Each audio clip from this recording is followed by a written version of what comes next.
Hello बच्चों, आज हम लोग बात करेंगे इलेक्ट्रिक चार्जेस एंड फील्ड्स के लेक्चर नंबर 10 के बारे में। और यहां पर हम लोग डिस्कस करेंगे torque on an electric dipole placed in an uniform electric field. कहने का मतलब हम लोग एक इलेक्ट्रिक डाइपोल को लेंगे, उसे यूनिफॉर्म इलेक्ट्रिक फील्ड में ले जाकर रख देंगे और देखेंगे उस इलेक्ट्रिक डाइपोल पर कितना टॉर्क लगेगा। ठीक है, हम क्या करेंगे, एक इलेक्ट्रिक डाइपोल को यूनिफॉर्म इलेक्ट्रिक फील्ड में ले जाकर रख देंगे और देखेंगे उसके ऊपर कितना टॉर्क लगेगा। और फिर हम कुछ स्पेशल केस देखेंगे, कब हमारा टॉर्क मैक्सिमम होगा, कब हमारा टॉर्क मिनिमम होगा। तो शुरुआत करते हैं torque on an electric dipole placed in an uniform electric field.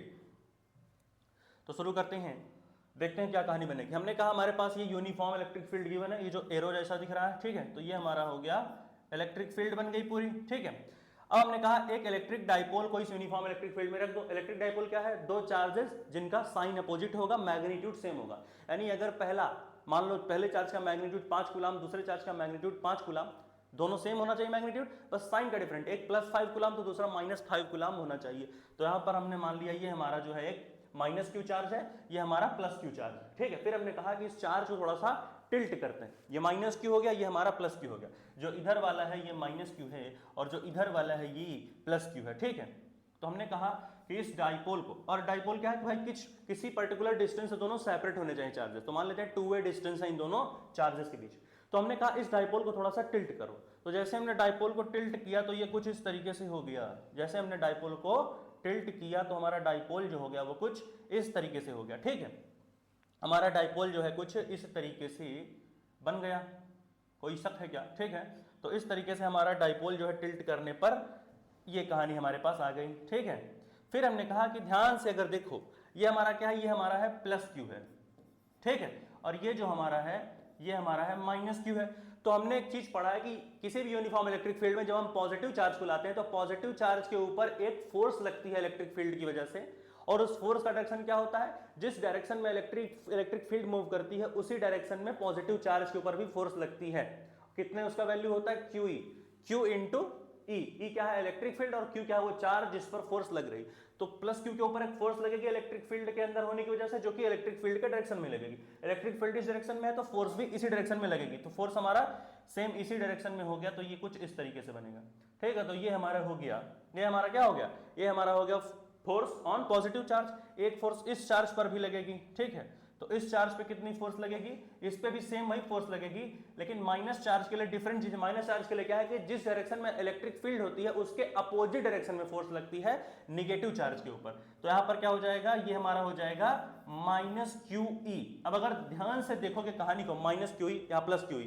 ठीक है, इस पे क्या लगेगा, इस पे हमारा जो फोर्स लगेगा वो लगेगा +QE। ये कितना लगेगा, ये हमारा लगेगा +QE। ठीक है, तो इसके ऊपर हमारा फोर्स कितना लग गया, इसके ऊपर हमारा जो फोर्स लगेगा वो होगा +QE। -QE +QE आपस में एक दूसरे को क्या कर देंगे, आपस में एक दूसरे को कैंसल कर देंगे, क्योंकि दोनों इक्वल एंड अपोजिट फोर्सेज हैं। तो जब फोर्सेस कैंसल हो गई तो यहां पर हमारा जो नेट फोर्स है वो कितना हो गया, नेट फोर्स 0 हो गया। लेकिन अगर ध्यान से देखो इसकी वजह से एक टॉर्क प्रोड्यूस होगा। क्यों? क्योंकि ये वाला जो फोर्स है, इसको, ये वाला फोर्स इस डाइपोल को इस डायरेक्शन में मूव कराने की कोशिश कर रहा है। ये वाला फोर्स इस डाइपोल को इस डायरेक्शन में मूव कराने की कोशिश करेगा। यानी ये ऐसे, यानी इसको गोल गोल घुमाने, यानी tendency to rotate a body हो रही है यहां पर। तो इसका मतलब यहां पर एक टॉर्क लगेगा, ये तो पक्का है। तो इसको हम लोग हटा देते हैं। यहां पर एक क्या लगेगा, यहां पर हमारे पास एक टॉर्क लगेगा, क्योंकि यहां पर दो नेट फोर्स तो 0 है, लेकिन ये इसको इस तरफ मूव करा रहा है और ये वाला फोर्स इस डाइपोल को इस तरफ मूव कराने की कोशिश कर रहा है, जिसकी वजह से टेंडेंसी बन रही है बॉडी को रोटेट करने की। तो यहां पर एक टॉर्क लगेगा। तो सबसे पहले टॉर्क का फॉर्मूला क्या होता है, टॉर्क का फॉर्मूला हम बोल सकते हैं R क्रॉस F होता है। ठीक है, अगर हम टॉर्क का फॉर्मूला देखें तो यहां पर बोल सकते हो R क्रॉस F हो जाएगा। तो ठीक है, R क्रॉस F लिखते हैं। R क्रॉस F कुछ इस तरीके से होता है, जहां पर F क्या होता है, परपेंडिकुलर डिस्टेंस है दोनों फोर्सेस के बीच। परपेंडिकुलर डिस्टेंस है दोनों फोर्सेस के बीच। हेलो, वॉइस क्लियर है कि नहीं? वॉइस में क्लियर है भाई? वॉइस क्लियर है? हेलो हेलो हेलो, सही है। चलो तो शुरू करें आगे की कहानी। हाँ ठीक है, तो शुरुआत करते हैं और देखते हैं हम लोग कि आगे क्या कहानी यहाँ पर बनेगी। ठीक है, तो देख लेते हैं कि कैसे जो है यहाँ पर चीज़ों को हम लोग देख सकते हैं। ठीक है, चलो शुरू की जाए। हाँ, तो देखो यहाँ पर जहाँ पर फोर्स परपेंडिकुलर नहीं, R क्रॉस F होता है वैल्यू ना, यहाँ पर वैल्यू क्या हो जाएगी, वैल्यू हो जाती है R क्रॉस F। आर क्या है, परपेंडिकुलर डिस्टेंस है दोनों फोर्सेस के बीच, ठीक है। आर क्या है, आर है परपेंडिकुलर डिस्टेंस दोनों फोर्सेस के बीच। इन दोनों फोर्सेस, इन दोनों, ये फोर्स एक इधर है, ये एक फोर्स इधर है, तो इन दोनों फोर्सेस के बीच का जो परपेंडिकुलर डिस्टेंस है वो आर है, और एफ हमारा फोर्स क्या है, क्यू ई है। तो ठीक है, देखते हैं क्या होता है। तो यहाँ पर हमने लिखा एफ फोर्स की वैल्यू क्या है, क्यू ई है, तो यहाँ हो गया क्यू ई इंटू आर, ठीक है। अब आर क्या है, दो फोर्स के बीच परपेंडिकुलर डिस्टेंस, तो ये फोर्स इधर है, ये फोर्स इधर है, तो इन दोनों फोर्सेस के बीच जो परपेंडिकुलर डिस्टेंस होगा वो कितना हो जाएगा। अगर इन दोनों फोर्स के बीच का परपेंडिकुलर डिस्टेंस देखें तो हमारे ख्याल से ये वाला होगा, यही वाला है परपेंडिकुलर डिस्टेंस दोनों फोर्सेस के बीच में। तो देखते हैं, बनाते हैं इसको और देखते हैं क्या आएगा वैल्यू। तो इस तरीके से जो है हमने चीजों को बना लिया है, ठीक है, ऐसे। तो ये हमारा जो हो गया, ये हमारा हो जाएगा perpendicular distance between these two forces. यही तो होगा कि कुछ और होगा, बताओ। तो ये हमने देखा कि एक ट्रायंगल के रूप में बन रहा है, ठीक है। तो ये हमारा कुछ इस तरीके से बनेगा, ठीक है।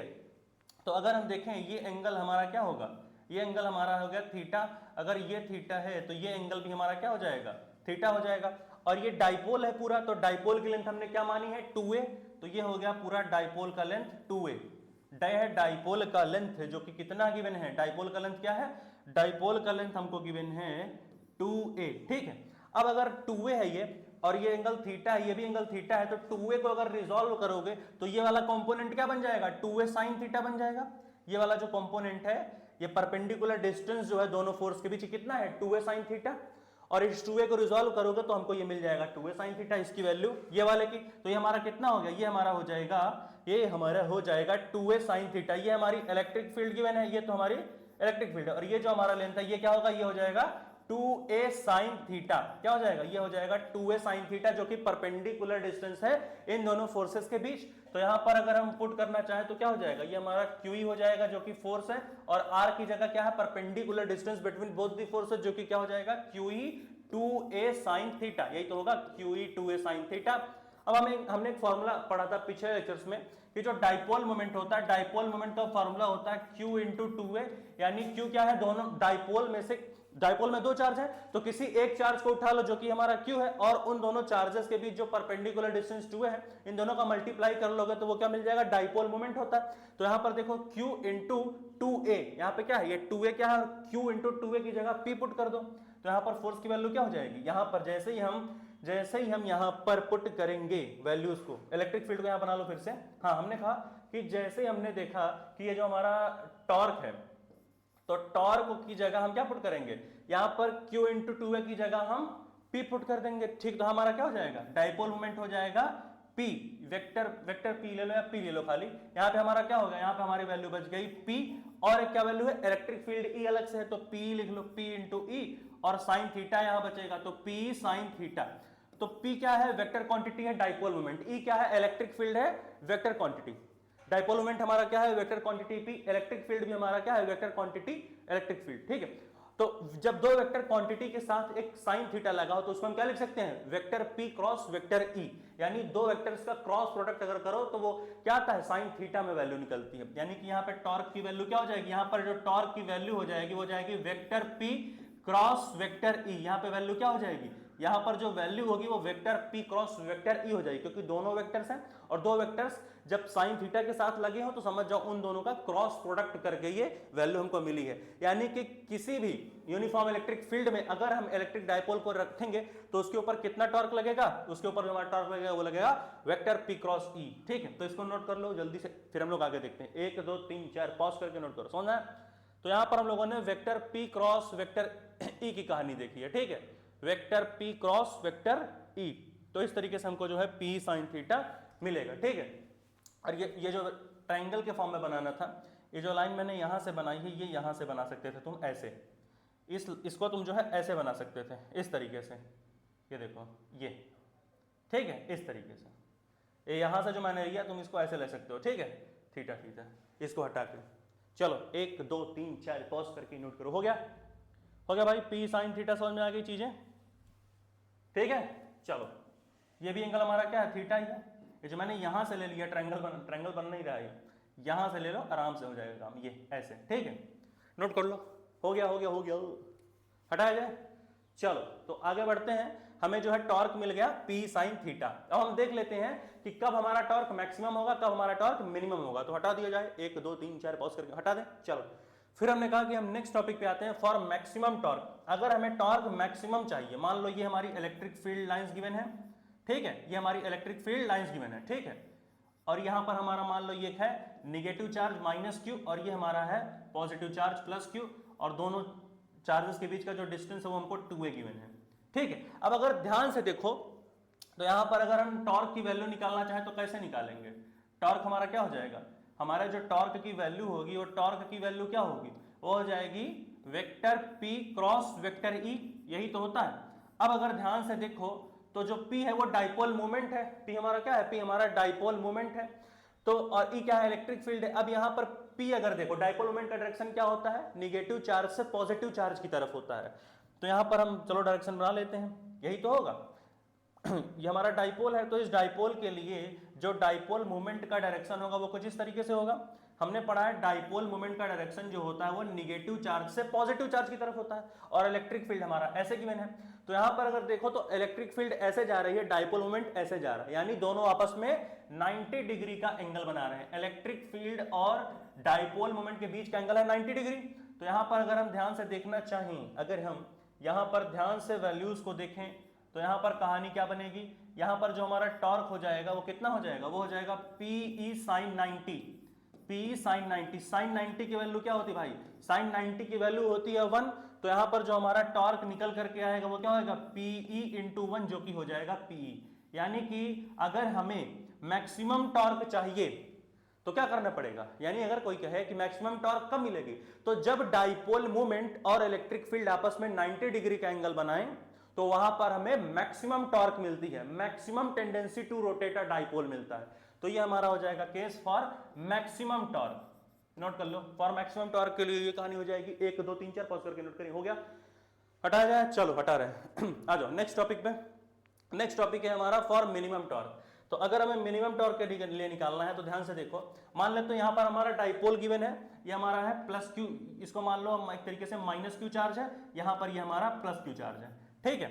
और यहाँ पर क्या करो, यहाँ पर मान लो ये माइनस चार्ज है और यहाँ पर हमारा ये प्लस क्यू चार्ज है, और ये हमारी इलेक्ट्रिक फील्ड लाइंस इधर भी गिवन है और सेम हमारी इलेक्ट्रिक फील्ड लाइंस इधर भी गिवन है। अब अगर ध्यान से देखो इस केस में, तो यहाँ पर जो टॉर्क की वैल्यू होगी, कहाँ लिखी, इस केस के लिए जो टॉर्क की वैल्यू होगी क्या होगी, यहाँ पे क्या हो जाएगा, vector P cross vector E होगा, यही होगा। अब देखो ये क्या होगा, vector P cross vector E। अब देखो यहां पर डाइपोल मोमेंट का पहले डायरेक्शन निकालो। डाइपोल मोमेंट का डायरेक्शन क्या होता है, निगेटिव चार्ज से पॉजिटिव चार्ज की तरफ। जो डाइपोल मोमेंट का डायरेक्शन होता है वो निगेटिव चार्ज से पॉजिटिव चार्ज की तरफ, तो निगेटिव से पॉजिटिव ये होगा डायरेक्शन, ये है डाइपोल मोमेंट। अब देखो इलेक्ट्रिक फील्ड और डाइपोल मोमेंट के बीच का एंगल, इलेक्ट्रिक फील्ड कैसे जा रहा है, देखो इलेक्ट्रिक फील्ड हमारा जो है, इलेक्ट्रिक फील्ड हमारी कैसे जा रही है, ऐसे जा रही है, इलेक्ट्रिक फील्ड हमारी ऐसे जा रही है, डाइपोल मोमेंट भी हमारी ऐसे जा रही है, यानी दोनों सेम डायरेक्शन में जा रहे हैं, यानी इन दोनों के बीच का एंगल यहाँ पर 0 डिग्री है। यानी यहाँ पर क्या लिखोगे, यहाँ पर लिखोगे P sin 0। साइन 0 की वैल्यू क्या होती है, साइन 0 की वैल्यू होती है 0। साइन 0 की वैल्यू क्या होगी, साइन 0 डिग्री की वैल्यू होती है 0, यानी P इंटू साइन 0, साइन 0 की वैल्यू 0, तो P into 0 0।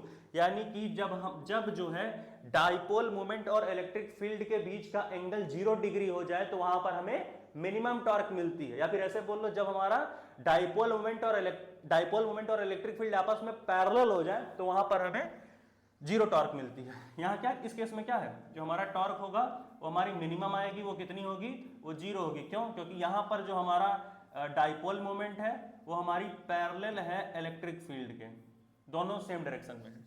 Dipole moment is parallel to electric field, ठीक है। अब यहाँ दूसरा केस आया, यहाँ पर हमारा डाइपोल थोड़ा सा अपोजिट फॉर्म में दिया। यहाँ पर डाइपोल मोमेंट का डायरेक्शन पहले निकालो तो क्या होगा, निगेटिव चार्ज से पॉजिटिव चार्ज की तरफ होगा, निगेटिव चार्ज से पॉजिटिव चार्ज की तरफ, यानी डाइपोल मोमेंट इस डायरेक्शन में जा रहा है और इलेक्ट्रिक फील्ड हमारी इस डायरेक्शन में आ रही है। डाइपोल मोमेंट ऐसे जा रहा है, इलेक्ट्रिक फील्ड हमारी ऐसे जा रही है, यानी ये दोनों आपस में एंटी पैरेलल हैं, 180 का एंगल बना रहे हैं। अगर ध्यान से देखो डाइपोल मोमेंट इधर जा रही है, इलेक्ट्रिक फील्ड इधर आ रही है, यानी साइन 180 बनेगा यहाँ, एंटी पैरेलल। यहाँ पर जो हमारी डाइपोल मोमेंट है, यहाँ पर जो हमारा डाइपोल मोमेंट है क्या है, P। जो हमारी डाइपोल मोमेंट है वो क्या है, वो एंटी पैरेलल है। क्या है, एंटी पैरेलल है किसके, इलेक्ट्रिक फील्ड के। और इसका मतलब इलेक्ट्रिक फील्ड और डाइपोल मोमेंट के बीच 180 डिग्री का एंगल बन रहा है। तो यहां पर देखो साइन 180 की वैल्यू क्या होती है, साइन 180 की वैल्यू भी हमारी अगर देखो तो 0 डिग्री होती है, ठीक है। तो यहां पर क्या हो जाएगा, यहां पर हमारा हो जाएगा यहां पर हमारा क्या हो जाएगा, यहां पर भी हमें मिनिमम टॉर्क ही मिलेगा। नोट कर लो फिर आगे बढ़ा जाए। 1 2 3 4 पॉज करके नोट कर भाई, हो गया हो गया हो गया हो गया, नोट करो भाई, वेट करो। वैल्यू ऑफ साइन 180 कितनी होगी बताओ, -1 होगी कि 0 होगी, सोच के बताओ। जो हमारी वैल्यू ऑफ साइन 180 है -1 होगी क्या भाई, 0 ही होगी, ठीक है। और साइन 0 की वैल्यू क्या होगी, साइन 0 की वैल्यू भी हमारी 0 ही होती है, तुमको पता ही है, ठीक है। तो साइन 0 हमारा 0 हो जाएगा, साइन 180 भी 0 होता है। तो यहाँ पर जो हमारी टॉर्क बनेगी वो कितनी बनेगी, टॉर्क हमारी बनेगी वेक्टर P क्रॉस E, यानी vector P vector cross vector E। अब इन दोनों के बीच का एंगल क्या हो जाएगा, ये हो जाएगा PE साइन 180। साइन 180 की वैल्यू क्या होती है, साइन 180 की वैल्यू होती है 0। तो यहां पर भी हमें जो टॉर्क मिल जाएगा बेटा वो कितना मिल जाएगा, जो हमें टॉर्क मिल जाएगा वो हमें मिनिमम मिलेगा, वो कितना मिलेगा, 0 मिलेगा। यानी यहां दो केस बनते हैं। एक केस बनता है कि जब डाइपोल मोमेंट इलेक्ट्रिक फील्ड के परपेंडिकुलर हो जाए तो वहां पर मैक्सिमम टॉर्क मिलती है, और जब डाइपोल मोमेंट और इलेक्ट्रिक फील्ड आपस में पैरेलल हो जाए या तो एंटी पैरेलल हो जाए तो वहां पर मिनिमम टॉर्क मिलती है। नोट कर लो, हटे नहीं, 1 2 3 4 पॉज करके नोट करो। हो गया, रिकॉर्डिंग ऑन है, हटा भाई, हो गया नोट, हटा दिया जाए, चलो हो गया हो गया हो गया। तो यहां पर इस लेक्चर को हम लोग खत्म करते हैं। इसके बाद आएगा एक नया लेक्चर जहां पर हम लोग डिस्कस करेंगे गॉस लॉ क्या होता है, फिर उसके बाद हम लोग एप्लीकेशंस ऑफ गॉस लॉ देखेंगे कि कंडक्टिंग सेल की वजह से कितना बनेगा फील्ड, हॉलो कंडक्टिंग सेल की वजह से कितना फील्ड बनेगा, लीनियर चार्ज डेंसिटी मतलब बोल सकते हो कि इनफाइनाइट लीनियर चार्ज लेंगे उसकी वजह से कितनी इलेक्ट्रिक फील्ड बनेगी, ठीक है। तो ये सारे केसेस वहां पर होंगे, तब तक पढ़ाई करते रहें। All the very best. अगला लेक्चर हम बहुत ही जल्द आएंगे।